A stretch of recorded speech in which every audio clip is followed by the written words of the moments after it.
अभी मॉडर्न इतिहास के सबसे महत्वपूर्ण परिवर्तनकारी विषय वस्तु लॉर्ड कैनिंग यानी अंग्रेजी सत्ता जो 31 दिसंबर सन 1600 को ब्रिटिश ईस्ट इंडिया कंपनी को 15 वर्ष के लिए भारत में व्यापार करने के अनुमति दिया गया था, उस अनुमति को लॉर्ड कैनिंग के समय में ही रोका जा रहा है।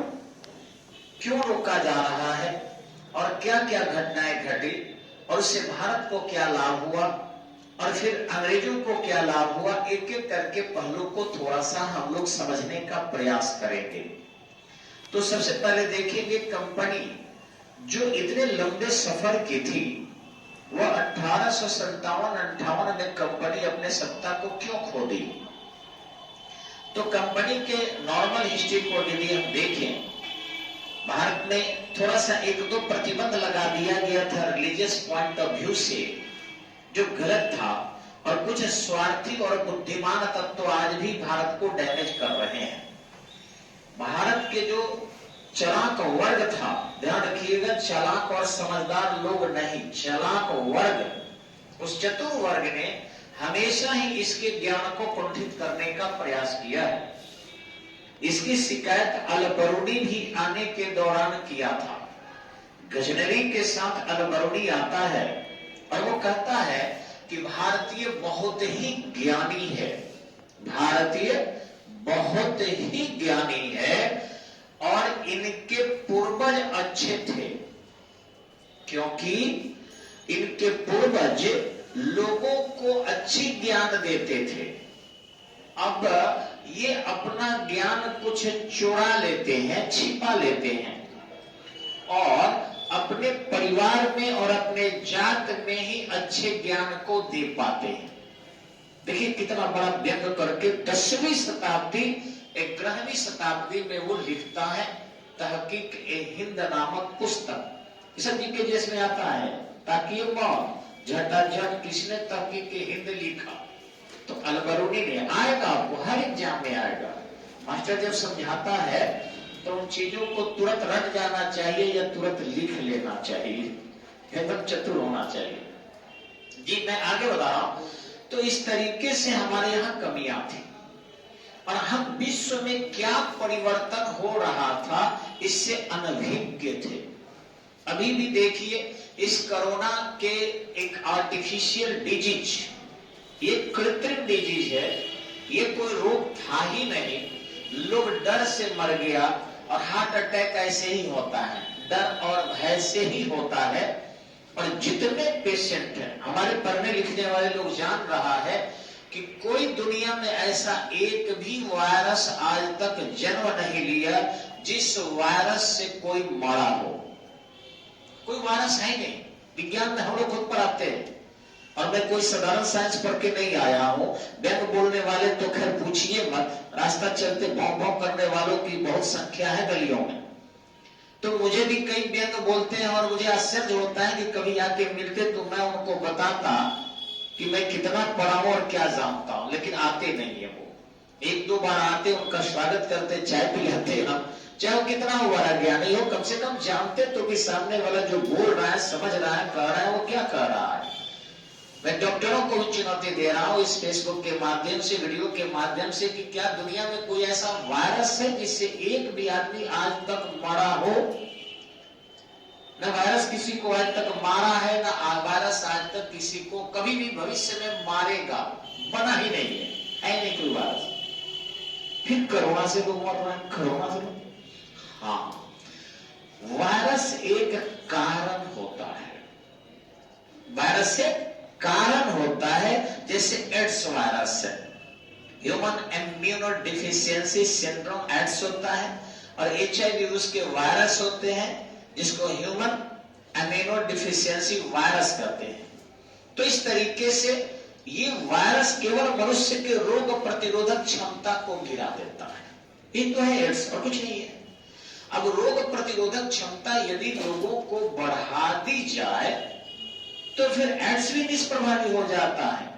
अफ्रीका में ऐसा हुआ है, 15 साल में एड्स रोगी मर जाते हैं, लेकिन अफ्रीका में ऐसा देखा गया है कि 22 साल 25 साल पुराने लेडीज को एड्स है और जिंदा है, यानी उनमें एड्स विषाणु कोई भी क्षति नहीं कर पाया और उनके रोग प्रतिरोधक क्षमता को नहीं गिरा पाया। तो फिर वैसी स्थिति में पूरे वर्ल्ड को चेक कर देना, बंद कर देना और फिर उनके माइग्रेशन पर प्रतिबंध लगा के उनको स्वयं सुसाइड करने के लिए बाध्य कर देना, ये निश्चित रूप से एक डिसएडमिनिस्ट्रेशन का पॉइंट था। और मैं उम्मीद करता हूं कि शायद पढ़े लिखे लोग इन विश्व के बहकावे में न आए।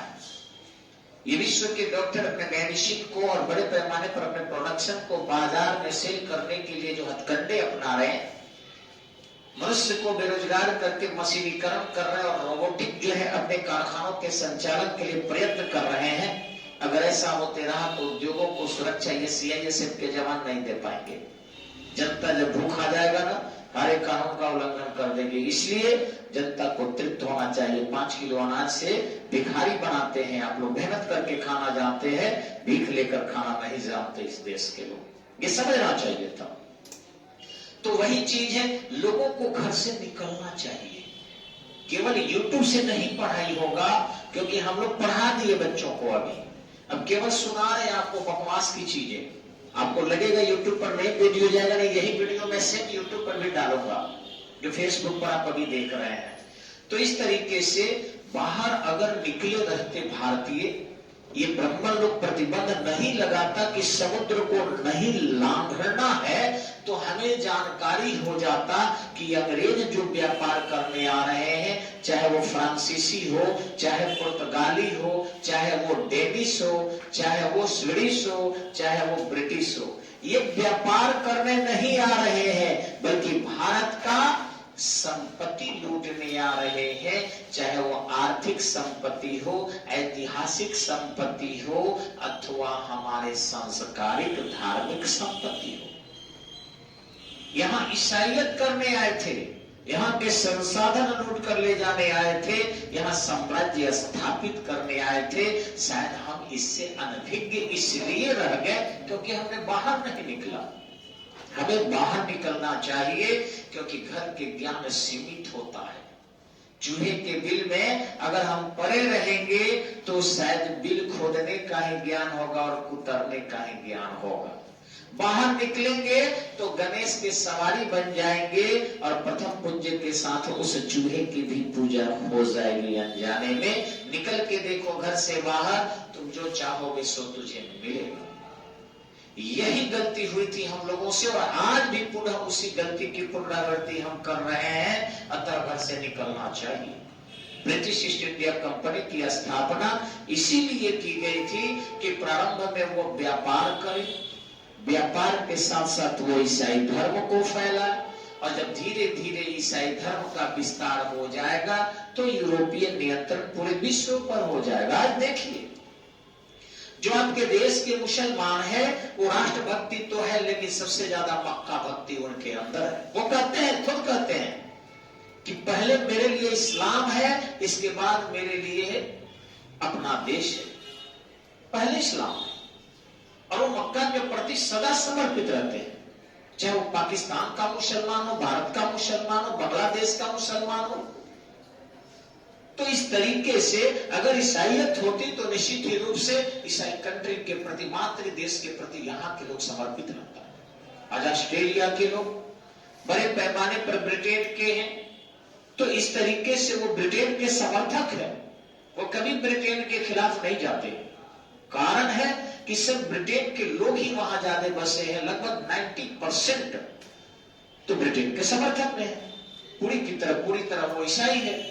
इसके लिए भी वो आए थे और उसी प्रक्रिया में लॉर्ड कैनिंग के दौरान महारानी को एक अवसर मिला कि ब्रिटिश ईस्ट इंडिया कंपनी अब कमजोर हो चुकी है, तभी तो बगावत हुआ, इसलिए इसको समाप्त कर दो और सीधे अपने साम्राज्य के अंतर्गत भारत को ले लो।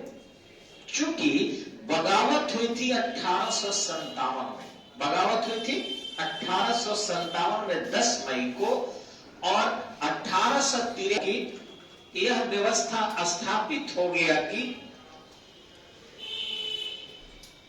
थोड़ा सा डिस्टर्बेंस थी, इसलिए मैंने उसे उधर वर्क किया है। चलिए फिर शुरू हो जाते हैं। तो यह व्यवस्था स्थापित हुई कि कभी भी कंपनी के सत्ता को समाप्त किया जा सकता है। 1853 के अधिनियम में ही था, और जब 1853 के अधिनियम में था तो 57 में विद्रोह के बाद 58 में उसे महारानी के अंतर्गत ले जाना कोई अप्रत्याशित कड़ी नहीं था। इसके निर्णय 53 में ही ले लिए गए थे। अब रही बात कि जब लॉर्ड कैनिंग आता है आपको 28 फरवरी 1856 को, तो 3 विश्वविद्यालय उसके समय में बनते हैं, आपको पता भी होगा। ये 3 विश्वविद्यालय की घोषणा पहले ही हो चुकी थी 1854 के वुड्स के डिस्पैच के अंतर्गत। ये जो 3 विश्वविद्यालय बने थे, इसमें एक विश्वविद्यालय आपका कोलकाता में बना था, दूसरा यही क्रमशः है आपका, दूसरा मुंबई में बना था, और तीसरा मद्रास में बना था। ये सभी विश्वविद्यालय के उद्घाटन कैनिंग ने किया, लेकिन घोषणा डलहौजी के समय में ही कर दी गई थी। इसके समय में महारानी ने अपनी सेना को थोड़ा सा भेजा, इसलिए क्योंकि डलहौजी ये पहले ही कह चुका था कि भारत में सैनिकों के अनुपात में अंग्रेजों की संख्या को बढ़ाया जाए, और जितने भी तोपखाने हैं या अच्छे बंदूक है वो सभी के सभी अंग्रेजों के हाथों में दिया जाए। एक चीज और यहाँ समझने वाला है, देखेंगे आप कि ब्रेसफील्ड राइफल क्या होता है, एनफील्ड राइफल क्या होता है, दोनों थोड़ा मैं बताना चाहूंगा। देखिए ऐसे इसके कुंदा होता था, और इस तरीके से ये बंदूक आते थे, ठीक है। इस बंदूक में इस तरीके के आपको एक नाल होता था, ये नाल हो गया, और यहां बंदूक जो था पूरी तरह बंद होता था। इस पर जो है एक पलीता लगा दिया जाता था छोटा सा, और यहां पूरी की पूरी तरह मुंह खुला था, और इस पर एक ढक्कन होता था उसके ऊपर। ये ब्रेसफील्ड राइफल की मैं बात कर रहा हूं आपको, ब्रेसफील्ड राइफल की बात है, ये ब्रेसफील्ड राइफल की बात है। तो इसमें वो लोग करते क्या थे कि कुछ छाड़ा वगैरह भर देते थे इसके मुंह में, और यहां से पूरी की पूरी तरह क्या करते थे, बारूद भर दिए, और इस ढक्कन को लगा देते थे, बंद कर दिए। अब बंद करने के बाद इधर से लोग कागज का कुछ बुरादा यहाँ भर के और लकड़ी से धकेल देता था, लोहे से पाइप में बंद कर दिया, और बंद करने के बाद लोग इस पलीते में धीरे से आग लगा दिया, और ये आग जल के अंदर जैसे जाता था वैसे विस्फोट किया, और फिर बहुत सारे छड़ा बाहर निकल गए। तो ये गोली चलाना थोड़ा सा टाइम टेकिंग था, एक वक्त लगता था। हाँ, सब शरीर में इधर अलग अलग बारूद रखते थे, इधर से बोतल खोले बारूद डाले, इधर से छाड़ा खोले, इधर से उसमें पाइप में डाले, और भरने के बाद बंद करके फिर इधर से लाइटर को जलाए, चकमा पत्थर को, और सामने करके इंतजार करते थे कब फटेगा। जब फटता था तब गोली चल गया, यानी वहां घोड़े की कोई भूमिका नहीं थी। ऐसे कोल्ट ने रिवॉल्वर बना दिया था उसके पहले, जर्मनी के रहने वाले थे, ये चीजें थी, लेकिन इस दूर के मारक करने के लिए गोलियां अच्छी नहीं थी, वो आर्द्रता से प्रभावित हो जाती थी। उनके स्थान पर जब बंदूक उन्होंने अच्छी बनाई तो बंदूक को थोड़ा सा हल्का कर दिया। उसके बाद जो इसमें गोली भरा जाता था, ये गोली ज्यादातर मॉइस्चर वाला एरिया होने के कारण इस गोली में जो है मॉइस्चर लग जाता था। यानी आज भी इंडिया की मैक्सिमम गोली देखेंगे जो पब्लिक को दी जाती है वो 2-4 साल में खराब हो जाता है, लेकिन वही जर्मनी वाला गोली आप ले लीजिए, 20 ईयर तक कहीं भी रखेंगे वो गोली ठीक रहता है। अब जब उस पर थोड़ा सा भी प्रहार करेंगे वो तुरंत विस्फोट करेगा, थोड़ा सा किल से भी ऐसे मार दीजिएगा पूरा हाथे फट जाएगा आपका, इतना ज्यादा उसमें बेहतरीन विस्फोटक फिल्टर डाले जाते हैं, यानी कंसंट्रेटेड डाला जाता है। लेकिन यहाँ मॉइस्चर से बचने के लिए उस समय में ऊपर से कोटिंग कर दिया जाता था, जो शायद चर्बी का कोटिंग था, कवर। अब उसको दांत से नोच कर तब भरना पड़ता था, क्योंकि प्लास्टिक का कवर करेगा तो जो घोड़ा उस पर मार करता है वो घोड़ा नहीं मार करेगा। तो उसने जानबूझ कर किया कि दांत से छीलने वाला, अब ये अफवाह फैल गया, चाहे वो चर्बी किसी चीज का हो। ध्यान रखिएगा, आज भी भारतीय बहुत ऐसे मिल जाएंगे, लगभग 8 से 10% जो बिल्कुल मीट मछली नहीं खाते। कुछ लोग तो 2-4% मिलेगा जो छूना भी पसंद नहीं करता है। तो बताइए दांत से छूना कितना कठिन था। अगर उस समय में अंग्रेज चक्कू से फाड़ने वाला या हाथ की तरह हाथ से फाड़ने वाला देते तो शायद इतनी बड़ी बगावत इसके कारण नहीं माना जाता, और भी कारण माने जाते। लेकिन तत्कालिक कारण में ये एनफील्ड राइफल जो है आपका ज्यादा माना जाता है कि तत्कालिक कारण यही था। हालांकि विद्रोह की तिथि जो तय थी बैजाबाई ने तय किया था, ऐसा माना जाता है 31 मई 1857 को।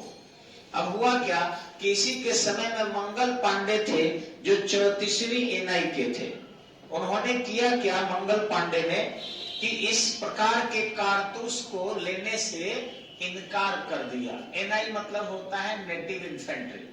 मंगल पांडे जो थे आपके बीपीएससी के एग्जाम में आता है कि बिहार के, ध्यान रखिएगा, बिहार का कोई भी एग्जाम आएगा तो उसमें आप यही आंसर दीजिएगा, बक्सर के नदवा गांव से थे, नदवा गांव से थे।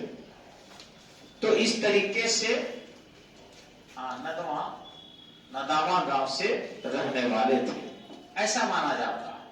और ध्यान रखेंगे, अगर इंडिया का यानी कि भारत का कोई एग्जाम हो केंद्र सरकार का, बिहार के अलावा एसएससी हो या आईएएस का एग्जाम हो, तो इसको कर देंगे आप बलिया, ठीक है। और बलिया में कर दिया है इसका नाम नदुआ, नाम मिलता जुलता है। तो इस तरीके से लगता है मैक्सिमम बलिया वाला है उत्तर लोग मानते हैं, लेकिन बिहार में उस उत्तर को इसी को एक्सेप्ट किया जाता है। तो मंगल पांडे वहीं के रहने वाले थे। उन्होंने क्या किया कि 29 मार्च को 1857 को उसे लेने से इनकार कर दिया। फलतः उन पर मुकदमा चला और घटना है 6 अप्रैल को ये 34वीं एनआई के एकमात्र जो शेख नाम का शेख बदलू था, दल बदलू कह सकते हैं हम लोग, ये मुस्लिम था। इसी शेख ने क्या किया, सरकारी गवाह बन गया। हाँ, शेख पलटू, अब पलटू बहन में बोला जाता है क्योंकि पलट दिया दल उसको। तो इस ढंग से इस शेख पलटू जो था इसने क्या किया, सरकारी गवाह बन गया।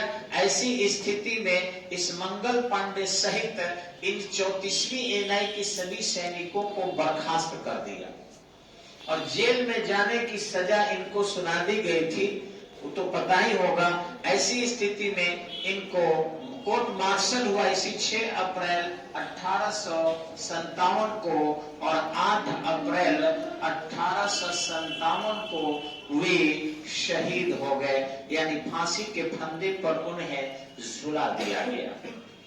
उनका जो फांसी के फंदे पर झुलाने वाला जल्लाद था वो भी उनको फांसी के फंदे पर झुलाने से इनकार कर दिया।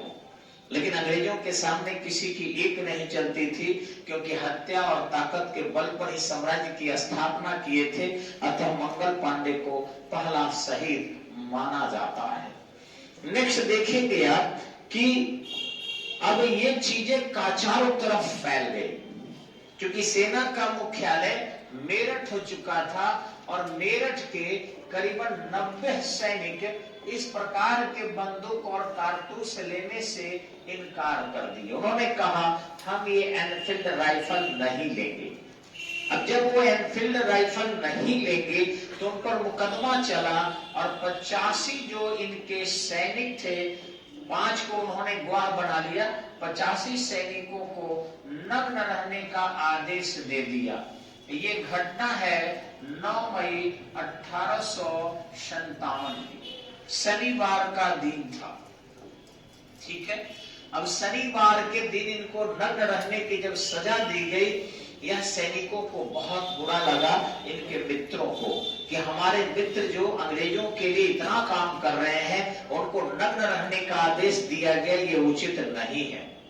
क्योंकि ठीक अगले दिन 10 मई रविवार का दिन था। अंग्रेज जो है आपको प्रे करने गए हुए थे सभी के सभी चर्च में। इस दौरान हमारी सेना मीटिंग की और मीटिंग करके बगावत की और इन सैनिकों को छुड़वा ली। ये सैनिक 11 मई को दिल्ली पहुंच गए, लेकिन मध्य रात्रि में, यानी कि 11:50 लगभग शाम के समय, यानी पीएम में। लेकिन बहादुर शाह जफर उस समय का बर्खास्त कहे या सैमरवालिटीज ऑफ किंग कहे, झूठी शान वाला राजा, वही बैठा हुआ था। वह कहा कि हम अंग्रेजों से पंगा नहीं लेंगे, इसलिए गेट नहीं खोला जाए। ध्यान रखिएगा, कई बार जब पुरुषों की शक्ति घटती है ना, महिलाएं अपने शक्ति को प्रदर्शित करती है और वो बहुत ही ताकतवर हो जाती है। उस समय में कुछ महिलाएं थी जिनको कृत्रिम रूप से स्टरलाइज कर दिया गया था, यो कहे उनको हिजड़ा बना दिया गया था जिससे संतानोत्पत्ति न कर सके। वैसी स्थिति में लोगों ने हिम्मत को दिखाया और दरवाजे को, किले को खोल दिया। सैनिक अंदर प्रवेश कर गए और दिल्ली 12 मई को अंग्रेज मुक्त हो गई, 1857। अब 12 मई को दिल्ली जब मुक्त हो गई, आप एग्जाम में 12 ही मई मारिएगा कि विद्रोही सेना का नियंत्रण दिल्ली पर कब हुआ, तो 12 मई। 11 मई तो सेना पहुंची थी। एग्जाम में बड़ा निर्णय करना जरूरी हो जाता। मेरठ में कब हुआ, 10 मई को। दिल्ली कब पहुंचे, 11 मई रात्रि में। दिल्ली पर नियंत्रण उनका कब हुआ, 12 मई 1857 को। एग्जाम में इन सब चीजों का ध्यान देना है। कब्जा कर लिए। अब जो है आपके बहादुर शाह जफर जो थे, ये वृद्ध थे, ठीक है। बहादुर शाह जफर, ठीक है। एक बहादुर शाह प्रथम भी थे जो आपको 1708 से 1712 तक शासक थे, औरंगजेब का उत्तराधिकारी। ये इस कारण बहादुर शाह द्वितीय भी कहे जाते हैं और फारसी में बहुत सारे ये शायरी लिखा करते थे, जिस कारण इनको जफर भी कहा गया है। नहीं तो इनको हम बहादुर शाह द्वितीय भी कह सकते हैं।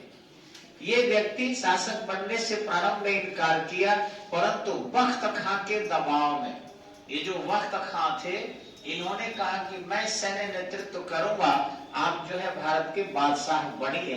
तब जाके वो तैयार हुए। बेचारा उस बुढ़ापे में नेतृत्व करना शुरू किया, लेकिन जैसे ही बगावत दबने की कंडीशन आई, यह हुमायूं के मकबरे में जाकर छिप गया, ठीक है। और वहां भी ये पकड़ा गया, क्योंकि हम लोग बहुत जल्दी धन और संसाधन में बिक जाते हैं।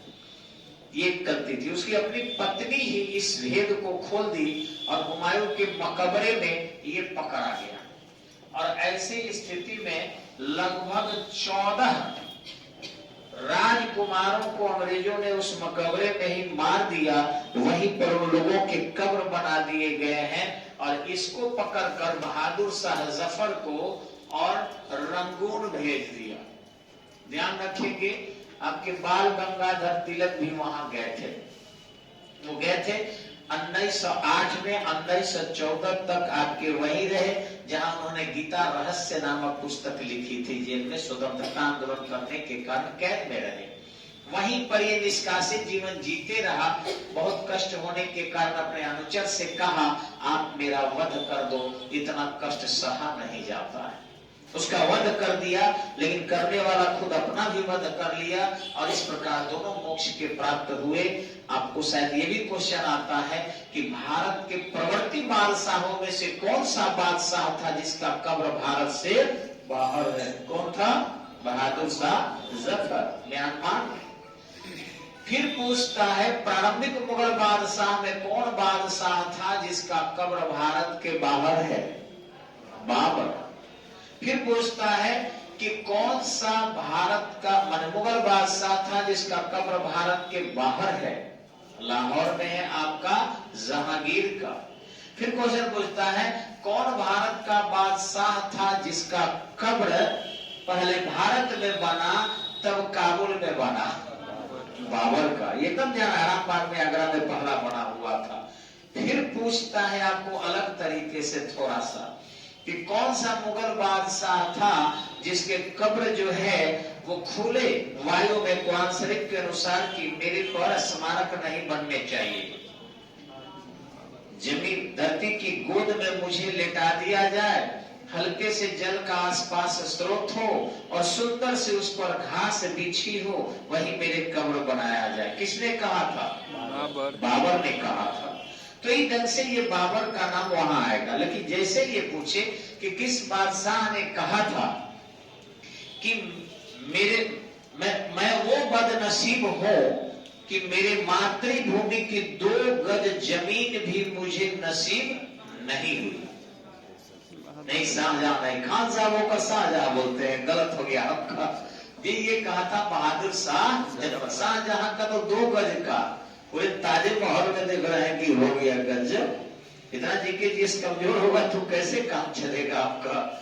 ठीक है, वो बहादुर शाह जफर ने कहा कि यह उस बदनसीब की कब्र, वहां लिखा गया है, बोला था कि लिखवा देना होगा, जिसकी मातृभूमि की, देखिए कितना अच्छा मुसलमान था कि वो भारत की भूमि को मातृभूमि कहता, मातृभूमि की 2 गज जमीन भी नसीब नहीं हुई, यानी उसे दुख था और कोई दुख नहीं था उसे।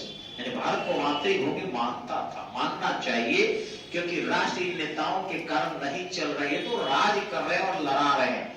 राष्ट्र यहाँ की भूमि से धरती माता देती है जिससे हम खाते हैं, उन्हीं के पेड़ पौधों से छोड़े गए ऑक्सीजन से सांस लेते हैं, और वही अपने अंदर गर्भ में छुपा कर रखती है वर्षा के जल को जिसे हम पीते हैं। तो हमारे जीवन का आधार यही धरती है, भारत की धरती है, और इसलिए इसे भुलाना नहीं चाहिए। कुछ भी लड़ा ले कोई, पहले भारत है, उसके बाद दुनिया का कोई भी चीज है, ये होना चाहिए था जरूर। तो यहाँ पर मैं बता रहा था आपको कि इसके समय में बहुत सारे परिवर्तन जो किए गए थे, उसमें महारानी ने सबसे बड़ा परिवर्तन किया था। 1 नवंबर 1858 को महारानी की घोषणा आई थी। इस घोषणा के अंतर्गत जो कंपनी की सत्ता थी समाप्त कर दिया गया और ब्रिटिश सत्ता भारत में स्थापित कर दी गई थी।